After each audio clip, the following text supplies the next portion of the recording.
What's good, boys? So today I'm going to be showing you guys how to make this ghost trail effect, and this is what the effect looks like. So I made a tutorial on this like 8 months ago, and it looked like this, which was kind of crappy with like the old ways of doing things, and then this is what the new version looks like. And I think that this just looks super crazy, flawless, and it's super easy to do. But the best part is all of this can be done in After Effects with stock plugins, so you don't need any plugins or anything like that.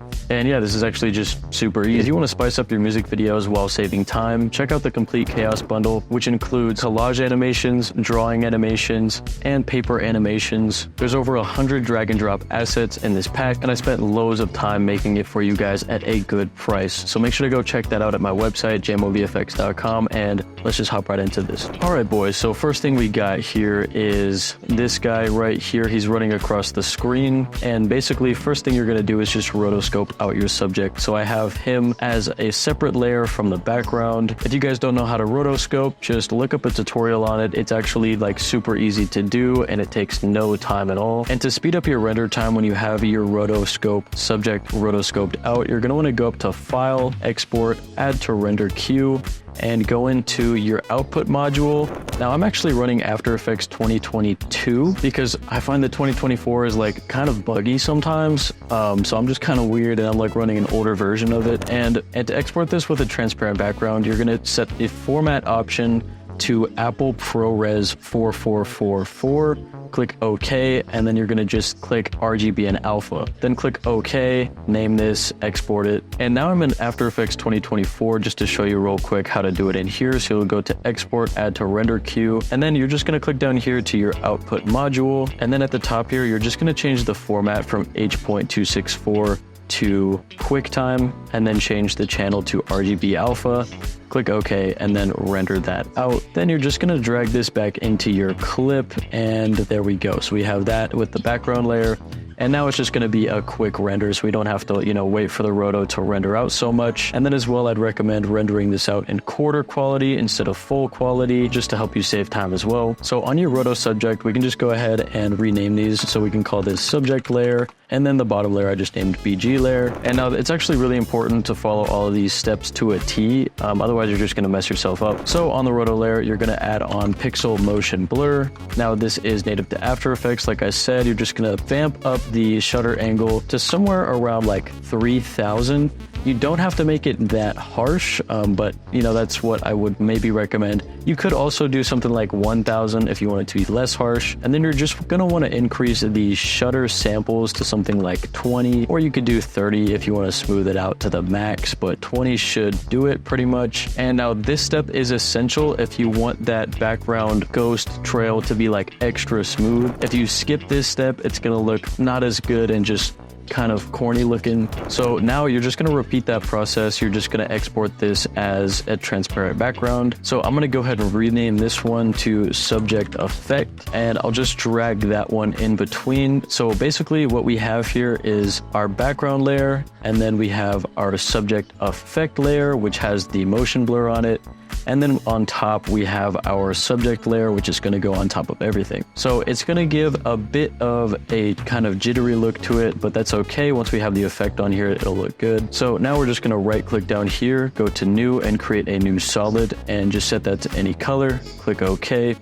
Just drag this to the top for now. And then what we're going to do is add on the particle playground effect, which is built into After Effects. You're going to open up Canon, Layer Map, and Gravity, and on these 4 values right here, starting with direction random S, you're just going to set these to 0, just like that. And then in Layer Map, you're going to set this to your subject effect, and you're going to set the time offset type to absolute instead of a relative. And then you can just turn off force for now under Gravity at 0. And right around somewhere near the end, wherever he's running at, you're just going to want to adjust the time offset so that this guy catches up to him right on this frame.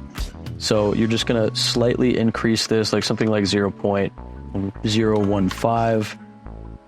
And as you can see here, that's going to now create that layer, but he's not quite caught up to where he is. So we're just going to increase this to maybe 0.016. And that's how small of an increment you want this to be at. And we could even do 0.0165 just to inch him forward just slightly more. And I think that's almost perfect right there. And now we can just drag this underneath our subject layer, and we can make our subject effect layer invisible just like that. And yeah, that's pretty much the base of the effect. Now it's just about making it look cool and trippy. So first thing that I want to do is decrease the force, and that's just going to help him kind of float up in the back as he's going forward. So he's going to start off, you know, down here, and then kind of at the end, you're going to see he kind of floats up there. And this all is going to follow that. So now you're going to go to effects, and you're going to you're just going to decrease the older younger than to like negative 0.01 or something like that. And then you can increase the age feather slightly. And so right now it's actually not even working for me because After Effects is sometimes just slow. So what I'm going to do is just reboot, and hopefully that'll work. And then if that still creates issues for you, what I do is actually just try to boot it up in After Effects 2024. And then if that doesn't work, I'll boot it up in After Effects 2022. And if that doesn't work, I'll just try another version until it works, which is like a super annoying workaround that's just a big pain in the ass that is super unfortunate. But at the end of the day, it is what it is. Sometimes it happens, and you just kind of gotta grind through that. For some reason, just these two little values here under the effects panel are not working at all. So just know that these two values are supposed to fade it out at the end of the trail just a little bit, and it's supposed to make the effect look better.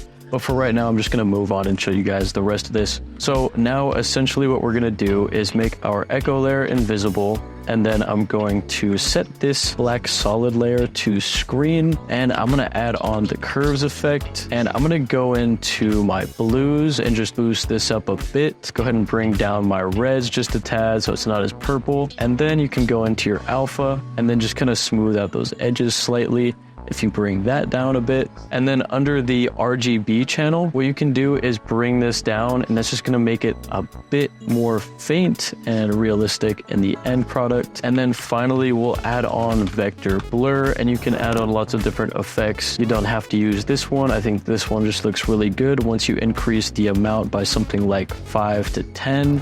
Once you increase that to something like 25, it's going to start looking like this. And then finally, if you click T on your keyboard when you have this layer selected, you can bring up the opacity, and you can mess with that as well.